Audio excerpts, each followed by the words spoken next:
finally a rep from the bank returned one of my calls and was like, yeah, we had to close your account. We don't service your industry.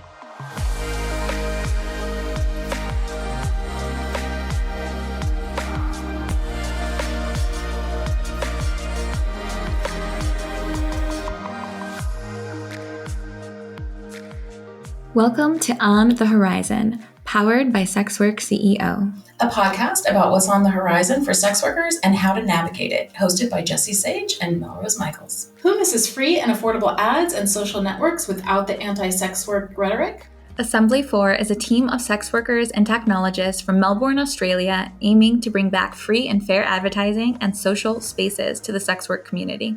They also give back to organizations based in harm reduction, sex work, and education.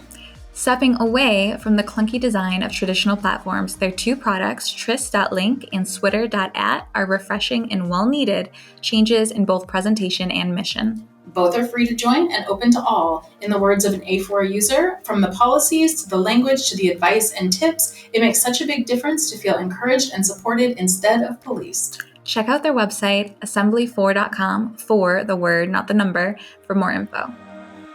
All right. So continuing from our last episode that we put out and the conversation around that, today we're going to kind of expand on payment processing challenges and discuss more personal experiences with discrimination from banking and financial institutions, and also, possible solutions, which is exciting. Yeah. So we talked to Siri Dahl, porn star Siri Dahl, and Maya, who used to be Maya Bum, now only Maya? Yeah. Maya.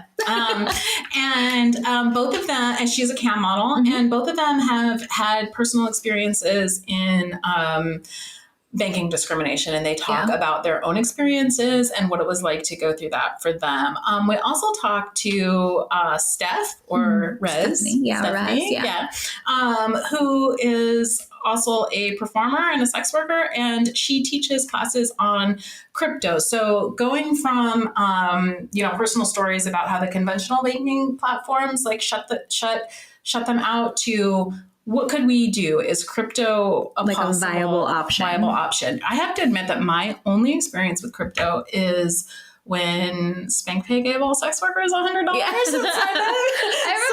remember that. So I got $100 for that, and I think I got another $75 from referrals for that because they were giving referral money too. And then I was like, dope, I have $175, and I cashed it out, and then people were like, you shouldn't have done that, it went up, and I was like, okay. And that's it. That's my whole experience with crypto. So that's so funny. I don't know if you have more. Yeah, so I am, full disclosure, I'm working with a tech company right now developing technologies for sex workers in the crypto space, not necessarily cryptocurrency, but using blockchain technology and NFT smart contracts for people listening that do know what that means.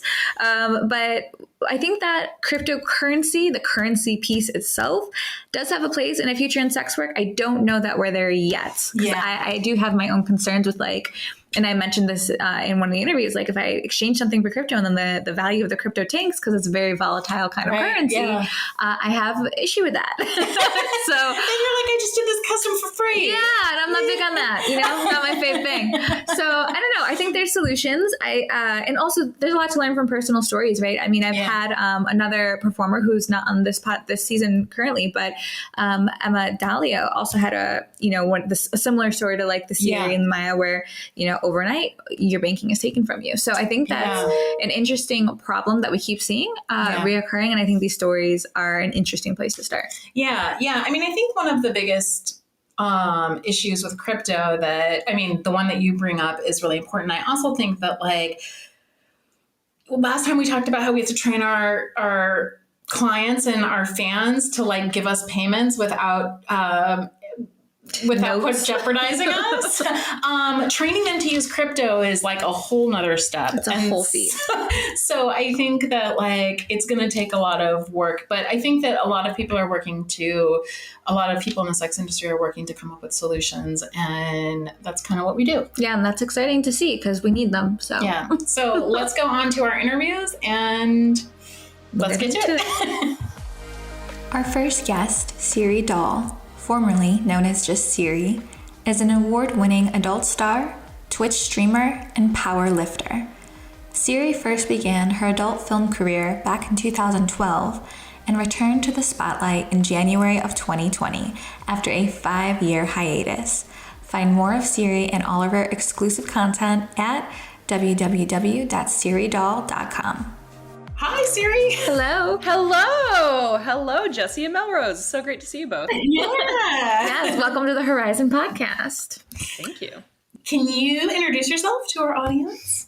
Hello, audience. My name is Siri Doll. I am I can call myself like a veteran performer at this point because I started out in porn in 2012. So I've been around for a minute. I'm a porn star, content creator, OnlyFans content creator, social media ho-fluencer. Huh. Oh, I like that. I like it too. Can we have that title too? Yeah, so we wanted to talk to you about payment processing as an adult performer. And we were wondering, first of all, if you could just kind of talk about your experiences with banks and payment processors as a porn star. So I've banked with multiple different places over the years. And it was, I didn't have issues with banking when I first started out in the industry because I actually used to be married. And so I had a joint bank account and my ex's name was the primary name on it, which kind of protected me in a lot of ways, probably from discrimination. Because the bank that I used then was Chase. And in 2012, I think it was either 2011 or 2012 when they just shut down a slew of porn stars accounts without warning. Mm-hmm. And so that kind of gave me this immunity by association because I was a co-user on the account, but I wasn't actually listed as the main person, right? And I still had my own personal bank accounts, but I didn't have any of my work stuff depositing directly into them. So it wasn't that I structured it that way on purpose, but it ended up being a nice little way to get around some of that discrimination. Yeah. But then obviously I'm no longer married. That relationship ended a long time ago. So since coming back into the industry, because I did leave for 5 years and I came back in 2020. So when I came back in January 2020, when I realized, I need to get another business account going, because I kind of stuck a toe in and just sort of gradually ramped up shooting more regularly again. And when I came to the decision this is my full-time job now again, I was obviously I need to do this right and reform a business name and get a business bank account and all this stuff.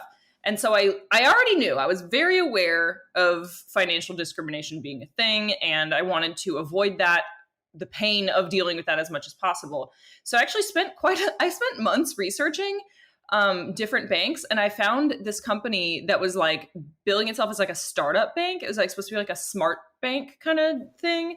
And they were marketing, it was specifically for small businesses. So they were marketing themselves to small businesses exclusively. And I read all of their literature in detail, all the fine print.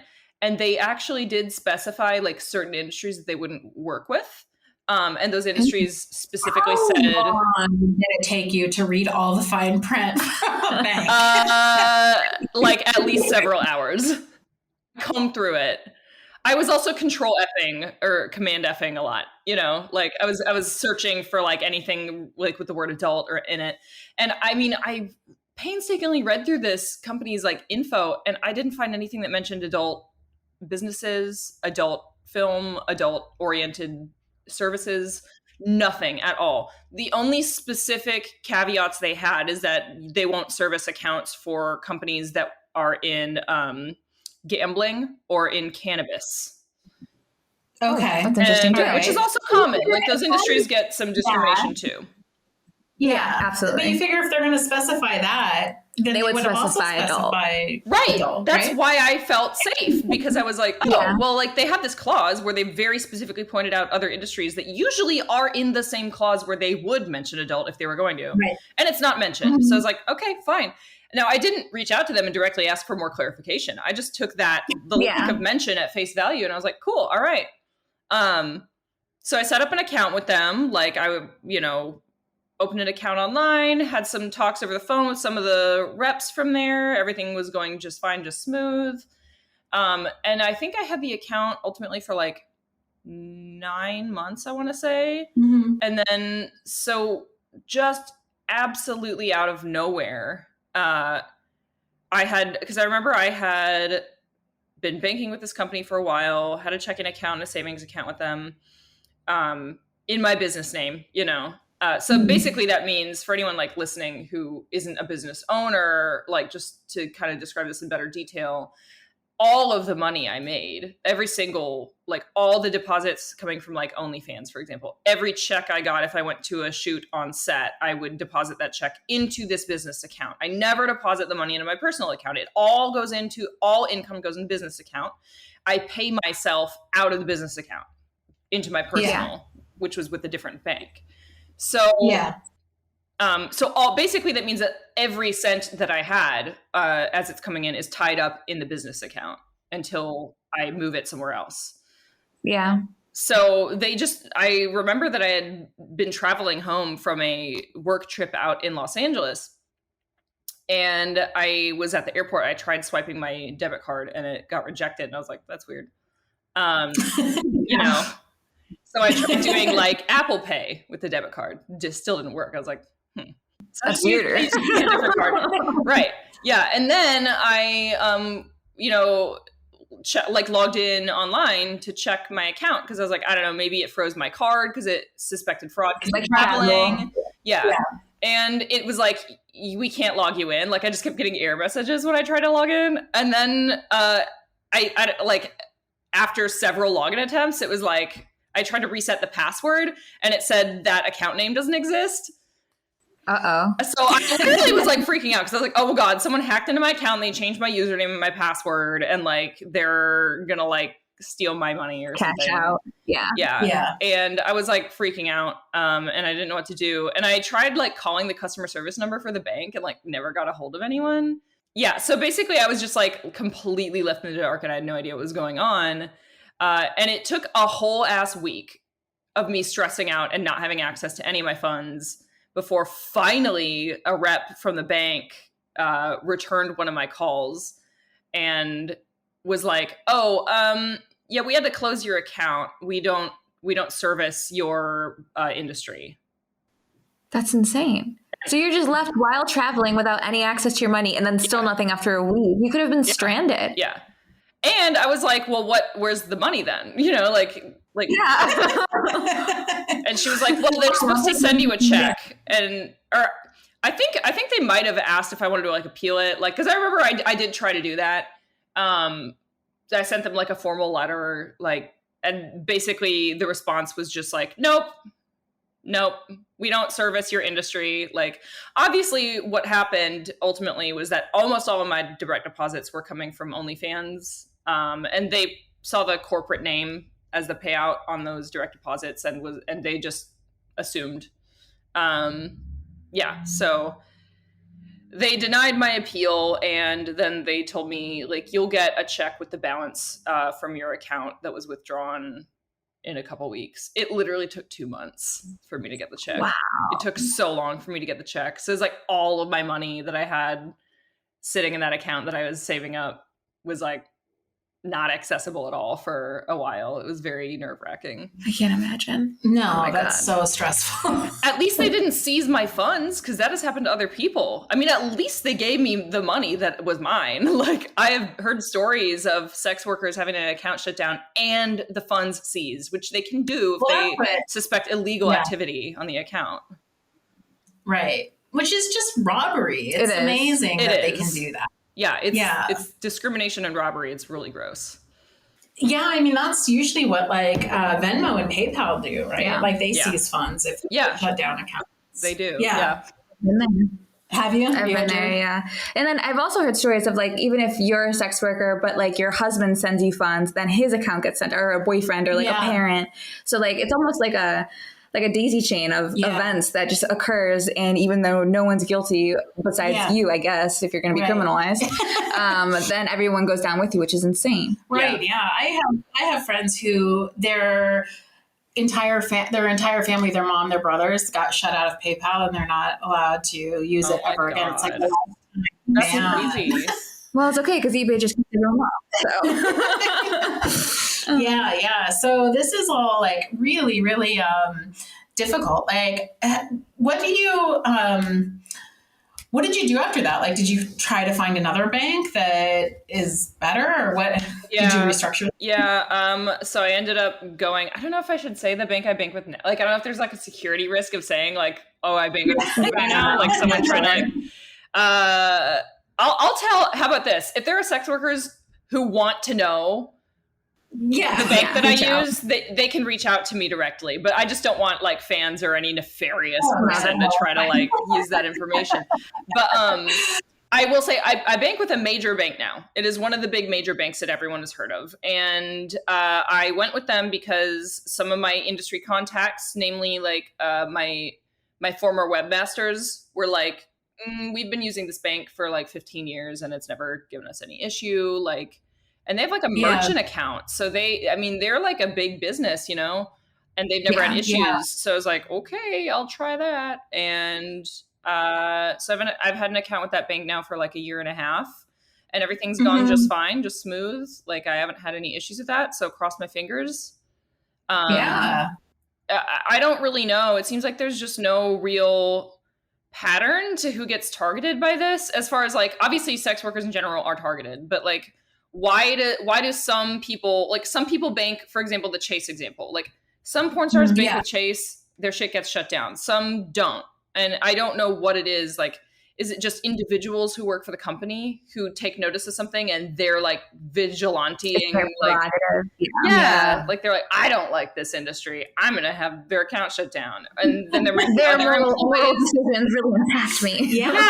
Like, so I don't really know. Cause the bank I bank with now, I've also heard stories like, or I've seen the Twitter threads where people talk about financial discrimination and they're like, I banked with this place and they shut my account down. And I'm like, well, shit, that's my bank now. But like, I haven't had issues with them, so. Yeah. So, like, what kind of advice do you think that you would give to like new creators about like banking or about diversifying your income or anything related to like, how do you stay afloat in this business? How do you adapt or die? So a huge tip as far as like, so first of all, create a company, get an LLC. You know, there's been discussion in the business about LLC versus like S Corp. If in doubt, literally just consult a tax professional. Like I have a CPA, she reviews my stuff, and you know. But what I'll say is, like, to my knowledge, like my understanding is that you know, S Corp is more beneficial if you're in like a certain amount of income. So like for most people, it's probably not going to be, it might actually result in a larger tax burden. So like LLCs are fine for like most people. I'm an LLC, and that is like 100%. That's like the first thing you should do. Like if you're doing this and you want to actually like make money that you can like do something with, you know, like if you're trying to make more than like, I don't know, like $100 a month, like you really should form a business and get a business banking account. It is the best. You need to be very above board with everything. Like, yes, we're stigmatized, we get discriminated against, but like you have a little more ground to stand on if you're doing things like, quote unquote, the proper way as far as like business structure. What kind of benefit do you think that has? I mean, it protects you. Like actually forming a business protects your personal finances in the event that you have some sort of issue with business, like a tax related issue or something. So it just gives you more personal protection. And that, I mean, speaking of personal protection, that's actually a huge, huge thing. That was going to be my big tip for new folks starting out. Get your business formed first and name your business not your performer name, because those are publicly accessible and searchable records, and you don't want fans or potential like harm doers or stalkers or crazy anti-porn like Christian people coming to hunt you down online and finding your company name and all of your personal information through your LLC being called your stage name. So you need a company name that has nothing to do with your stage name, that no one can really just like guess. That's you know. Also, that pro tip: name it after a religious organization. Oh my God. Yes. That's actually perfect. I love the cross org or love Yes. the cross ink, something. That also will help you with your business account when you open a business bank account, because then your bank account will have the name of your LLC on it, which is not your porn star name. Yeah. Right. Yeah. All of these things help maintain your personal privacy, but also like literally protect you from undue discrimination and also like harassment, maybe from fans or people who find out your information and like doxing and things like that. So that's like a pretty huge tip, I would say. Like, and I guess, research carefully, like as far as opening a bank account. Like, I think at this point, I don't know that a whole lot of people in the industry trust Chase because of that whole thing that I think we've all heard of. Which is funny. Like, I have a credit card through Chase, but it's like a personal one, so that's a credit card too. Yeah, it has nothing to do. It has nothing to do with business. But yeah, like I think that would be just. I don't want to get into the weeds too much with other things, but well, it's fun to talk to you. Where can people find you? Yes. You can find me on SiriDahl.com. It's SIRIDAHL. I'm on Twitter at @TheSiriDahl, and I'm on Instagram at TheRealSiri.ps. And also I do Twitch streams at least 2 nights a week, and my Twitch username is also SiriDahl. Perfect. Great. Thank you so much. It was really nice to talk to you. It was great to talk to you both. Our next guest today is Maya, whose adult entertainment career began in 2014 on MyFreeCams as Maya Bum. While streaming majorly on MFC, she received multiple AVN and XBiz award nominations. She even went on to host the red carpet with AVN in 2020. After a hiatus in rebranding, she rejoined the adult entertainment community in the fall of 2021, offering a subscription site on OnlyFans and maintaining her clip stores on MFC Share and AVN Stars. Welcome, Maya. Hi, and welcome to the show. We're glad to have you, Maya. Could you introduce yourself for the people that aren't as familiar? Hi, everybody. I'm Maya, formerly Maya Bum, but now just Maya. I've been in the industry for 7 years. I started camming on MyFreeCams. I cammed full-time for about 5.5 years. And then for the past 1.5 years, 2 years-ish, I've been really stepped just really far out of the ring light, if you will. That's good. That's cute. I had to. That's really good. 90% of my brand when I was doing live shows was just like ridiculous sass and like dad jokes. So I'm sorry. Thank you to all the dads who, have supported me over the years. So I took COVID to like get divorced and change my life and stopped live streaming and wrote a book, or most of one, that I've rewritten a few times now, it seems, as you probably can relate to. If I could write my book like that, I could tell that story. I like start writing bad dreams about it. That's like that's the stage I'm at. I'm at the stage where I'm just like squirrel for like 2 or 3 months now. I'll be like writing something like, yes, I'm so inspired and this thing will like strike me. I must stop and write. And so I'll be writing something and then I'll be like, maybe I should check the Twitter. And then I'll be like, all of a sudden my like memory of whatever turns into like mashed into what's going on currently. And it's Maya smash. Just like, I'm so. So we wanted to talk to you about payment processing as a cam girl performer. What's your, I know you've had your own adventures in payment processing. I really have.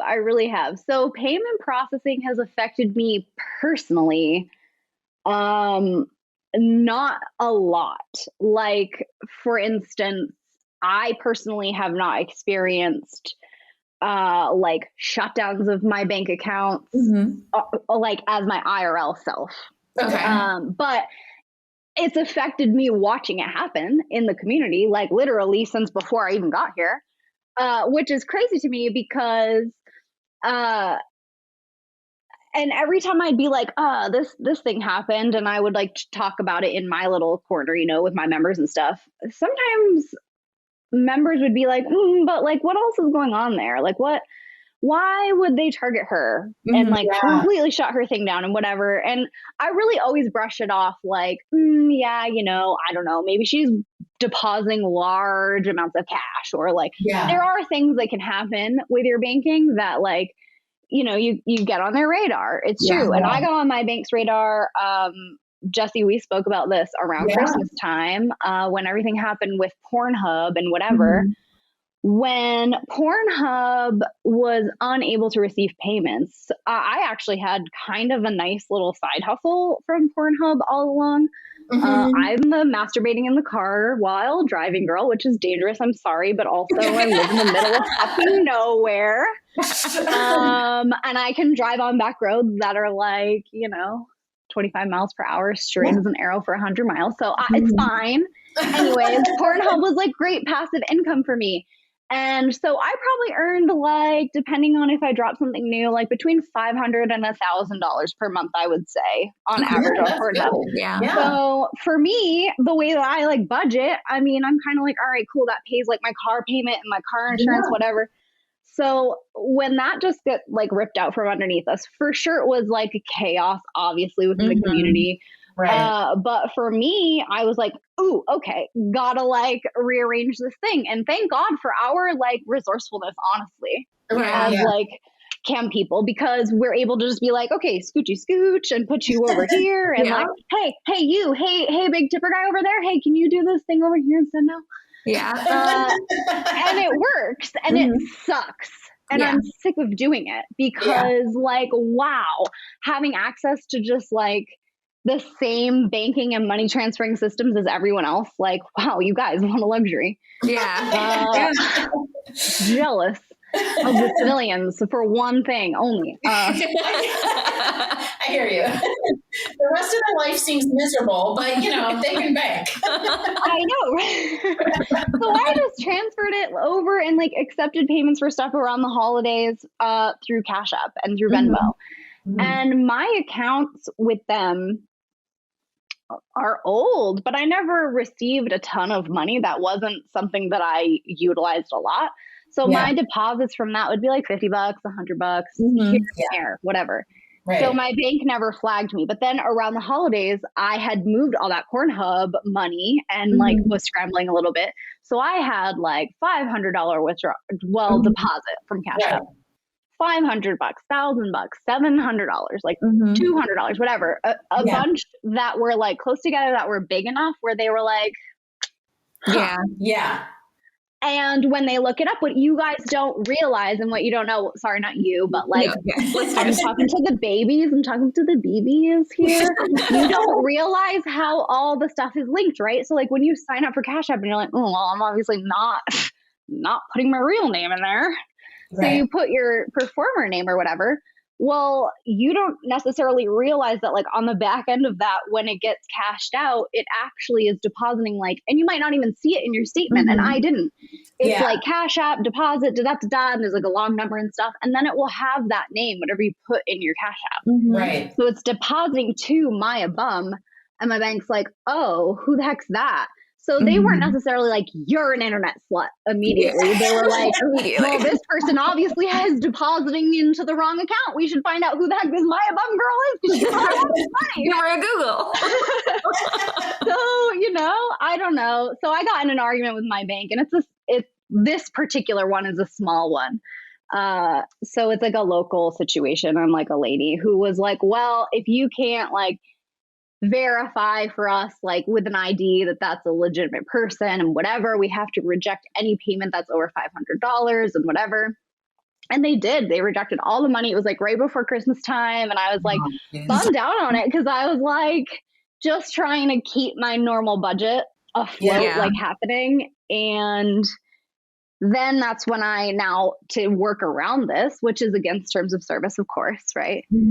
To work around this, then I go and I make my real life name ones, like a duplicate account of everything. And then I have to transfer the money to myself and then cash it out from there, which is fine. but also there's still risk involved there because it's still a large amount within Cash App, you know? So it's not super, it's not always possible either. If you only have one phone number, like you can't have multiple accounts, because I've tried to do this, or they shut down one because they're like, you have two accounts. You can't do that. You can't use Google numbers for, you know, so I think that it's actually not, that workaround sounds like a good idea, except that like, it's not always possible. Yeah. It's really not always possible. And then like you get into like almost like an elitist type of, I don't know, bunch of equipment to where like, yes, I have a laptop. Yes, I have a desktop. Yes, I have two devices. Actually, I have my real cell phone for myself, for my life. Yeah. And then I have like an older iPhone that I've now is just a work phone. Yeah. And so like those types of situations are like, the reality of the situation is me, somebody with all these things and all these workarounds and all this shit that I've collected over the years. I actually don't need access to that as easily as somebody who literally just has an OnlyFans account. Yeah. Right. Literally just makes content from their cell phone and posts it right up immediately and gets that money and cashes it out and whatever. Yeah. You know, that group of people within our industry are the people who are constantly roadblocked. By like stupid stuff like, your IP address on your phone. Now you can't make another Snapchat account. But like, the only way for that worker now to work around that and then have access to that Snapchat and that stream of revenue and all of those clients is to now have a totally new cell phone. Like, sorry, but they're like $1,200 less than my cell phone. It's getting crazy out here. Yeah. It really is getting crazy out here.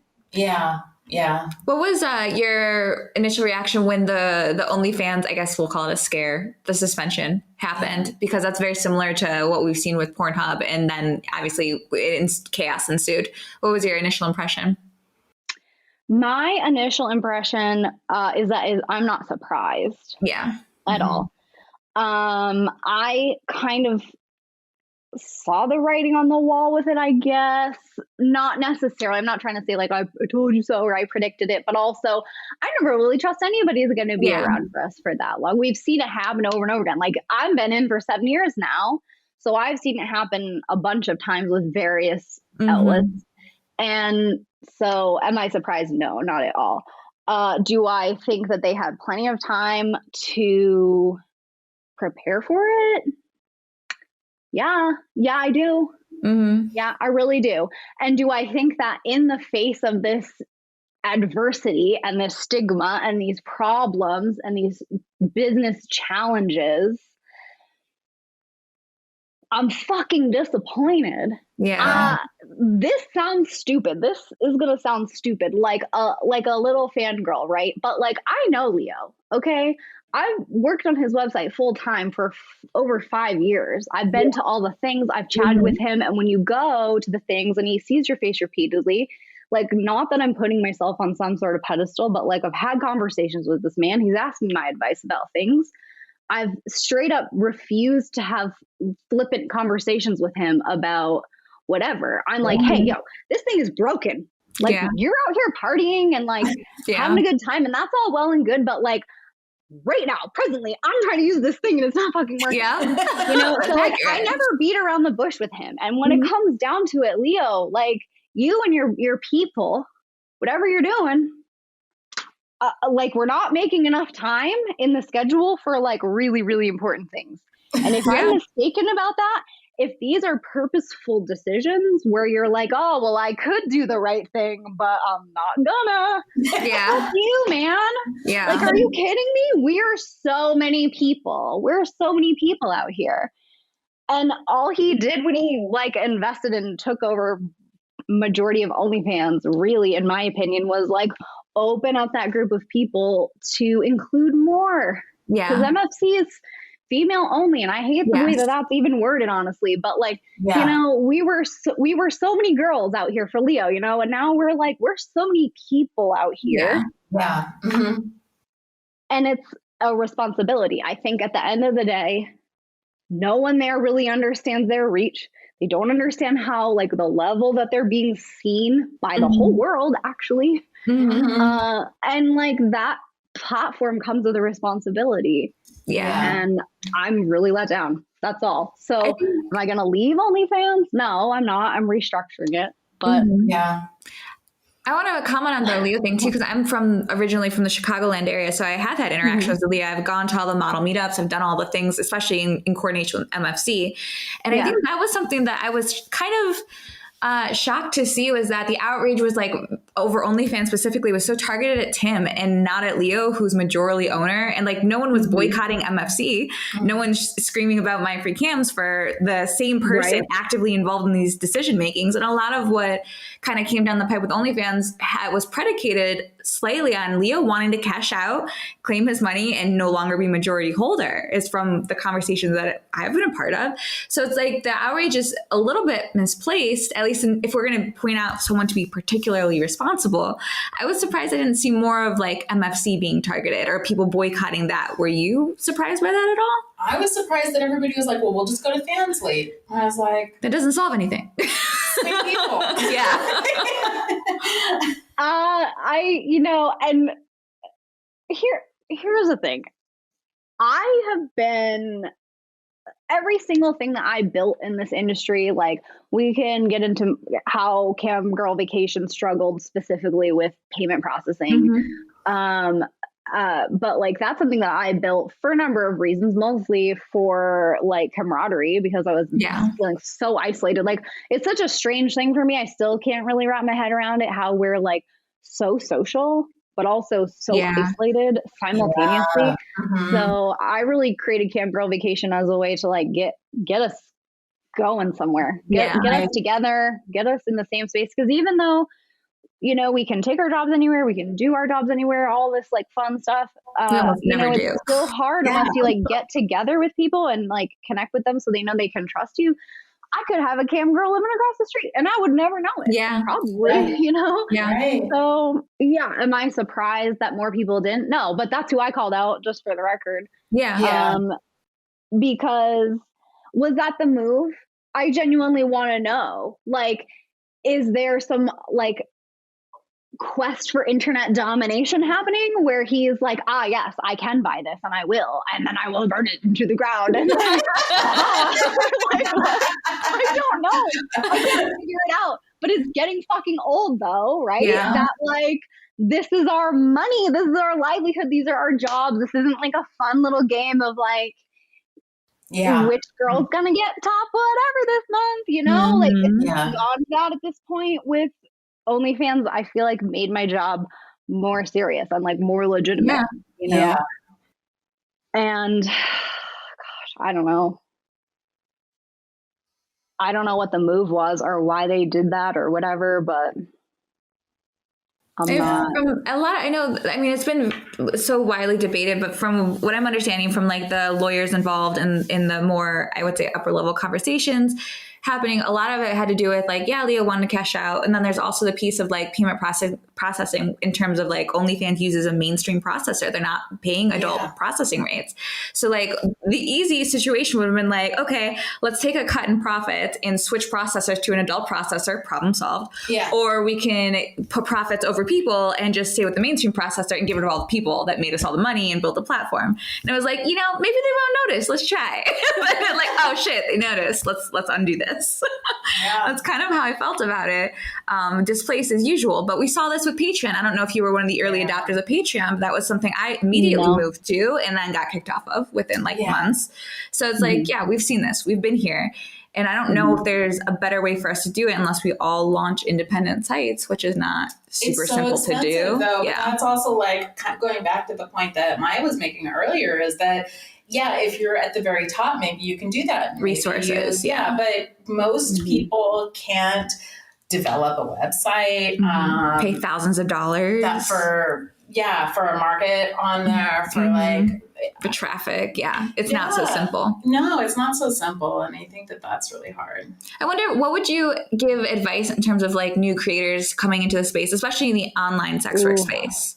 Starting just now in present day, middle of war on whores.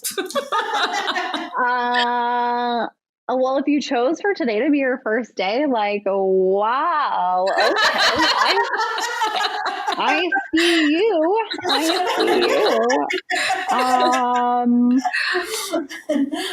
You know, I'm Mama Maya. Like, my whole career has really, really been about helping people make genuine connections. And nurturing those. And so anytime I've seen people being like, I need help with this thing or that thing or whatever, if I had the time and then information to like stop what I was doing and help them, I would. And now I'm in a place where I'm like, just go do the thing. You know, like all the information that you need now exists. It didn't exist when I started, when we all started, it wasn't there like that. So I'm like, step one, consult with Google. Step two, go watch some cams, go subscribe to a thing. See what it is that you think you want to do. Like, go get some examples of what you're getting into. Like, I think step one should be research for like a hot minute. Like, don't just start today because you think it's a good idea. My actual advice, and a lot of what the Cam Girl experience talks about, is this can't be undone. This is my thing forever now. My face is on the internet forever. This is actually the first time I've shown my face in like a really long time. Because I went through this thing, like I was in a really bad relationship and I got divorced and I shook that off, and that's great. And then and then I dated, and that's a whole story. And then I met someone and I legitimately fell in love with somebody, and then got my heart broken because at the end of the day, this is my story. This is my thing. And I'm a really confident person. I'm really just like comfy in my own skin because what the fuck? The whole internet has seen my butthole. What do you want me to do, man? I'm like a lady in the streets, but like also, I'm sorry if your friend found my porn. There's nothing I can do about it. It's out there. So that's the advice really, is like, why are you doing this? Because when I did this, it was for probably the same reason, which is, oh, I can make some quick money fast, right? And then now here I am, and I love my job, don't get me wrong. I'm not saying that I wish I took a different path in life. It is what it is. But that was a really hard heartbreak, because I was like, but I love you and you love me, and like all this stuff is fine, but there's this huge elephant in the room, which is my professional life basically being inappropriate for everyone, which chaps my ass a little bit, because is it? Right. Like, shouldn't be. Watch porn? Does she watch porn? Does your dad have like a Playboy sent to him every month? Like, get off my case about it, you know? So that's the advice. People, girls, gentlemen, everyone, all the people who think they want to like show their stuff to the internet, honestly, even in a vanilla sense, even in like an influencer way, like you're sharing yourself with people who you don't know, who are going to assume they know things about you, who are going to create problems probably. And then all those opinions, all that content, all those things, that's on the internet. So like you want to go get a job wherever, even if you were just like a mommy blogger, well, were you an asshole too? Because guess what? The internet didn't forget. It's bigger than all that. It's an explosion of like digitizing our lives in such an intimate way, and it doesn't go away. So that's my initial advice, is have you thought about forever?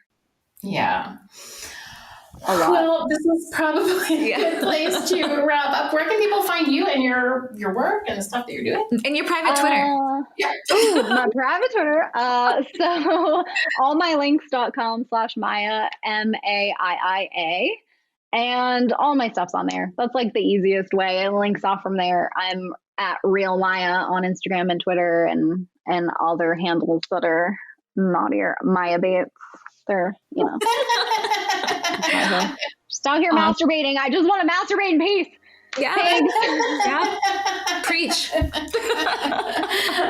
It was really good to talk to you. Thank you so much. It was nice to talk to you too. Thanks for having me on. Good luck with the rest of your guests, and thanks. This is important stuff. Thank you. Our last guest today is Stephanie, an Indigenous sex worker from the Seminole tribe of Florida. as well as a crypto enthusiast, success coach, and hypnotherapist. Her primary focus is in helping women tap into their subconscious power to manifest the life of their dreams. Hi, Steph. Welcome to On The Horizon. Thanks for joining us. Thank you for having me. I'm so honored to be here with you. Yeah. So for those people in the audience who aren't as familiar with you, can you tell them a little bit about who you are and what you do?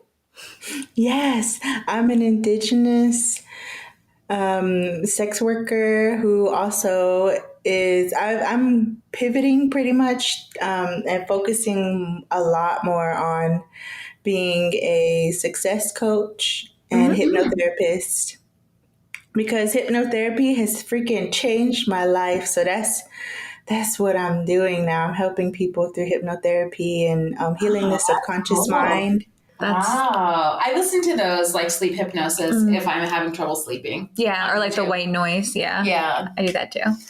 Yeah. So we were interested in having you on to talk about cryptocurrency. So for people listening who don't like have a background in blockchain or cryptocurrency, can you explain a little bit about what that is?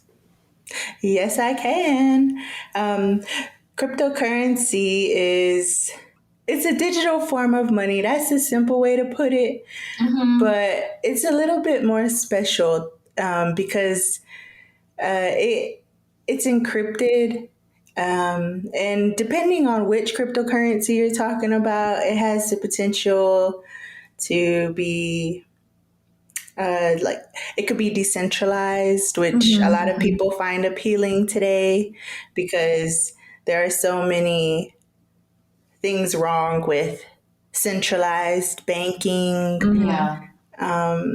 especially for sex workers. Like, of course. it's just like you can just wake up one day and your bank account could just be shut down just because you're a sex worker. And so with cryptocurrency, there's some like Bitcoin. Bitcoin is decentralized, and all you need is a wallet. You could have there's different types of wallets. There are some that are online, like you can have it on your desktop or in your phone. And then there are some that are even more secure. And so it would be like a USB, or, there are even some that are so off the grid, so secure, like as so much secure as it's just like a piece of paper that just has a piece of information on it that connects you to your cryptocurrency account. So yeah, to me, it's the future. If you were to ask me, like, what is cryptocurrency? Like, cryptocurrency it's the future. This is, so money has always been here. Money is like the idea of money. We've been using money since, like, I would even think like caveman time. There's been like people who use seashells. There's been, before coins, before gold coins, before all of that, there were sticks that were used to count currency. So Barter, yeah, bartering. So currency is just. It's just, that's what they call it. A medium of exchange is what cryptocurrency is. And so it's just one of the most technologically advanced forms of currency today that we have.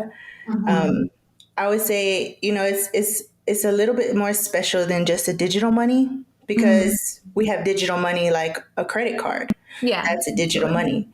But cryptocurrency is special because it's encrypted. So there's not really any way to trace who is sending what money and who is receiving it, unless you know people's wallet addresses or whatever. And that just depends on the cryptocurrency too. Every crypto, there's so many different cryptos out there, and they're all pretty much different, unless somebody copy and pasted their coding and then just gave it a different name, which a lot of people are doing now, which leads us into possibly Where talking the about. conversation's going. Yeah. Beat me to it. Can you explain a little bit about what the blockchain, like cryptocurrency is obviously operating on blockchain technology. Can you explain what blockchain technology is? It kind of leans into the decentralization you were speaking on. Okay. So I like to go even before that when I'm talking about blockchain, and I like to go back to DLT, which you will hear a lot of people in tech space talk about DLT, and that stands for distributed ledger technology. Okay. And distributed ledger technologies go back to like Roman times, go back to in the Roman Empire, they had distributed ledgers. And so this is that's pretty much all blockchain is. That's what cryptocurrency is pretty much. It's a store of information. And blockchain in particular is organized like a list. And so we have distributed ledger technology going back all the way back then. One of the first decentralized versions of distributed ledger technology was from an indigenous culture, which I'm always quick to tell people about because I think that's such a powerful piece of information. You know, like this way of decentralizing and making a society able to have accountability without having centralized authorities. Like the community being the authority, the community being the checks and bargains, or being the checks and balances. So that's an indigenous concept. And so for that to be how Bitcoin is, I'm so proud as an indigenous person that comes from indigenous peoples. And or at least that's where we can trace it back to. And so blockchain it's pretty much just a list of information, a list of information organized into blocks. This is all in coding, of course. So, and hashing algorithms, and that's how it's all encrypted. Okay. So in terms of like how this plays into sex work, how do you predict, because there's a lot of talk about this right now, about how with all the issues in banking and payment processing about, let's just move everything towards crypto. Let's push it towards crypto. How do you predict, I guess, that blockchain and cryptocurrency is going to affect or impact adult? Oh, wow. I feel like everything is going to be impacted by cryptocurrency and blockchain.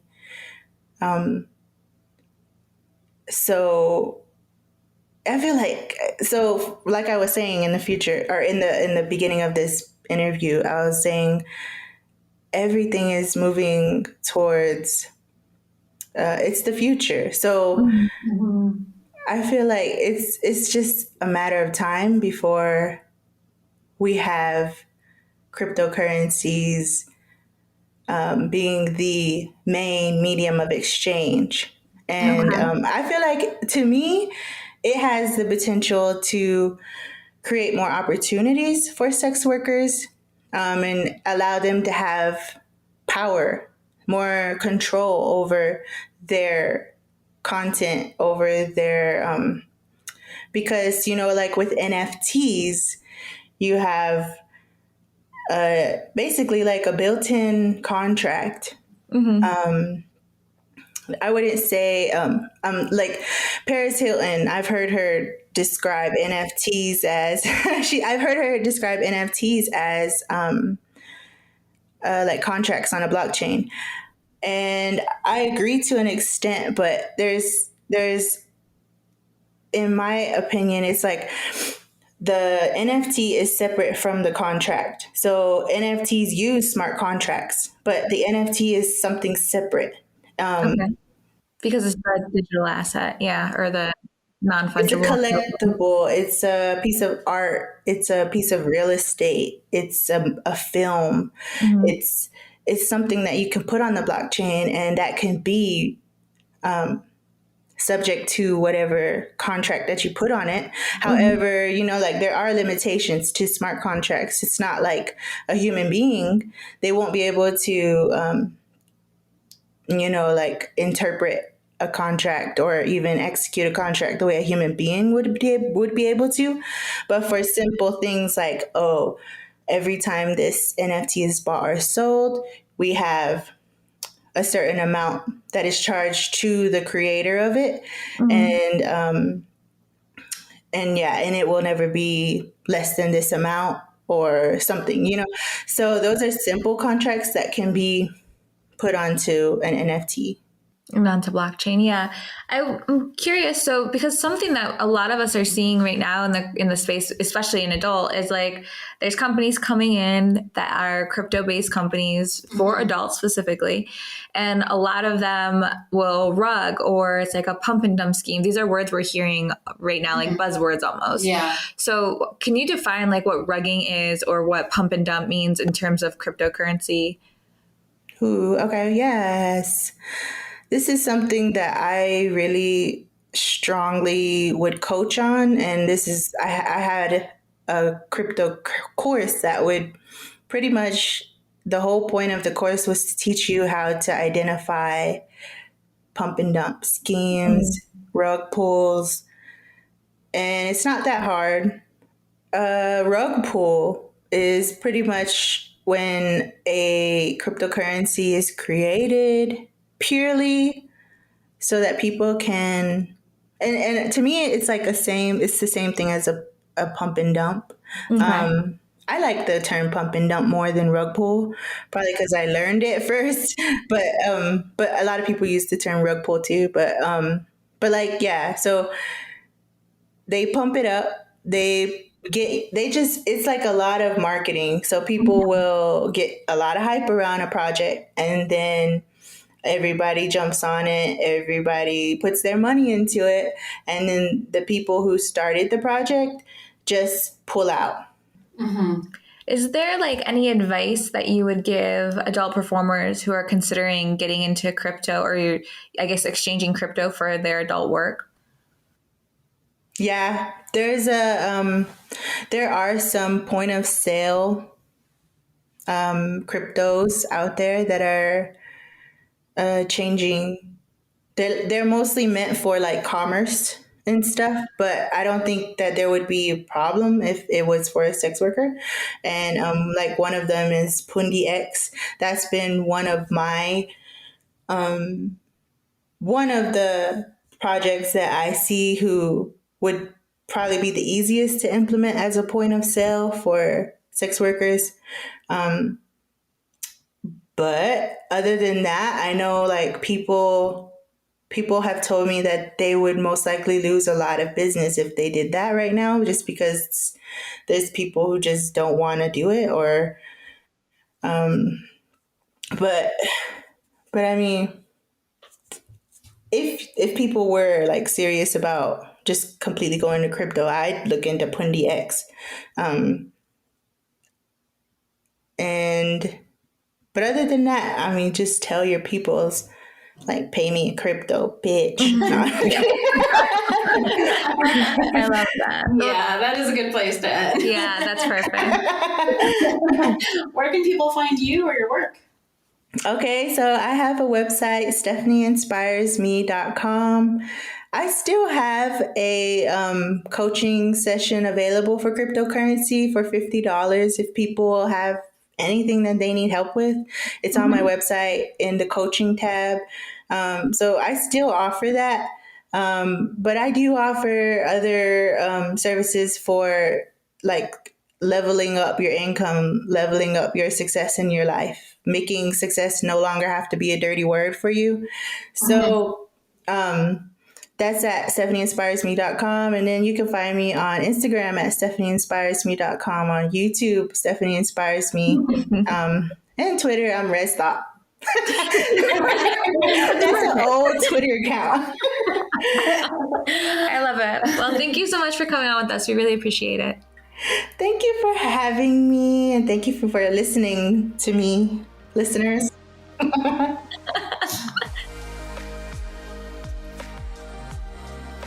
Okay, so that was depressing. I feel like most of our episodes are carrying that theme. I'm very concerned. Yeah. I mean, but I think that's kind of what we're trying to do is like lay the landscape so that people, I mean, all of us who've been in sex work for a long time know a lot of this. Yeah. We all know that we have to navigate a much trickier terrain than people who are outside of the sex industry. Yeah. I think it's really good for new people who are coming in to understand like what they're getting into. And I also think it's good for our fans and for our clients to also know like that what we're giving to them is comes with a lot of behind the scenes work. And it's not, and what we don't just mean booking hotels or doing the shoots or getting lighting. We also mean navigating these systems that we have to learn and adapt to all the time. And sex workers are kind of magic. The fact that we're still here doing this is kind of magic. But I think that like one of the wrap up from the last 2 episodes that were on institutional discrimination, I mean, it's easy to come away from that and be like, we don't know what we're going to there's nothing to do. We're just like screwed in this system. And there is an extent to which that's true. Like these systems are stacked against us. They're not built for us. They're built for other people. But we're also like resilient. There's a lot of things that are going on. Yeah, I would say to sex workers as a community we're just fucking good at this. Like we've been betrayed so many times. We've had to pivot so many times. We've adapted or died out trying. So like we know what to do when shit hits the fan, and we're good at that. So not by choice, but by necessity. Yeah. And what do they say? Like what is it? Necessity is the mother of invention. Yeah, absolutely. And that's so factually true. Yeah. And as a community, we're just great at coming together to support each other, like in terms of mutual aid, in terms of facing a pandemic, like all of these things have made a difference. Yeah. I mean, I think that's really important that you say that. Like one of the things that like has touched me so personally and that I'll always like feel grateful for is many people who know and follow us know that PJ, my husband, had cancer twice. And the last time he did, he was very sick for a long period of time, for a year. And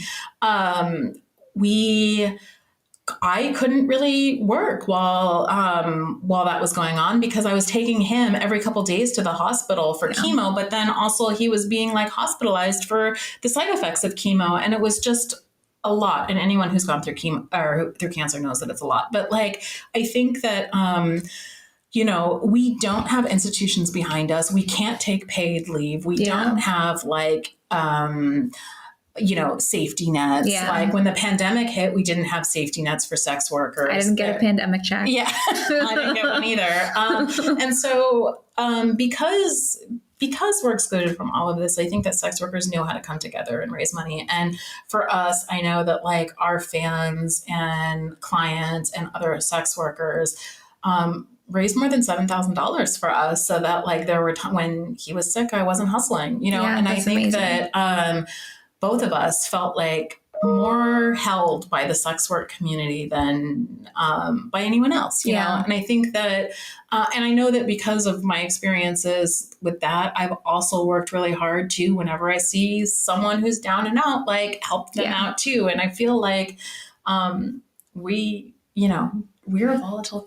We are. We're up and we're down and we're up and we're down. And, when I'm up, I like to help people who are down. And I think that's part of how it goes. I think like, even if you look through my cash app today, it'll be like $25 to a random sex worker, $50 to a random sex worker. Like if I can help and if you show up in my timeline, I'm going to help because I've been there and we've all been there. Yeah. And that's kind of just how it goes. And I think that's how we improve is we support each other, and that's fundamental. And I think that's kind of today's takeaway really, because if we can stick together as a community, despite our differences, despite how we feel about different segments of sex work or how activism is playing out in segments of sex work and how policy is changing in segments of sex work, as long as we can stick together and overcome whatever differences we might be feeling about the topic, we still at the core of it are all being faced with these incredible challenges, and we need to lean on each other to get through those. Right. So. And that sounds utopian, but I think we could create that.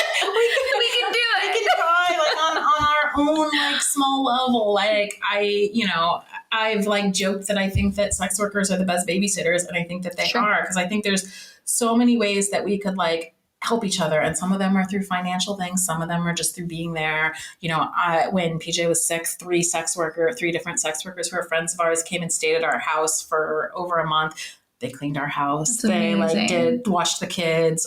So I could go sit in the hospital, and I think that, that sounds far afield from like banking discrimination, but it's not. Like we can fight these systems, and we have to, but we can also just be there for each other. And that's how we survive. And that's how we get through it. Yeah. Well, on that note.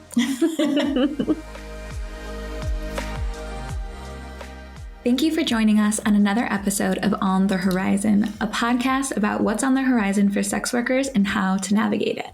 I'm Jessie Sage, and you can find me on Twitter at sapiotextual and at jessiesage.com.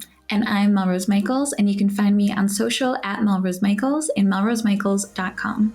Remember, if you want bonus footage from today's episode, you can always subscribe to us on Anchor for $9.99 a month to access all the footage we couldn't include on today's show.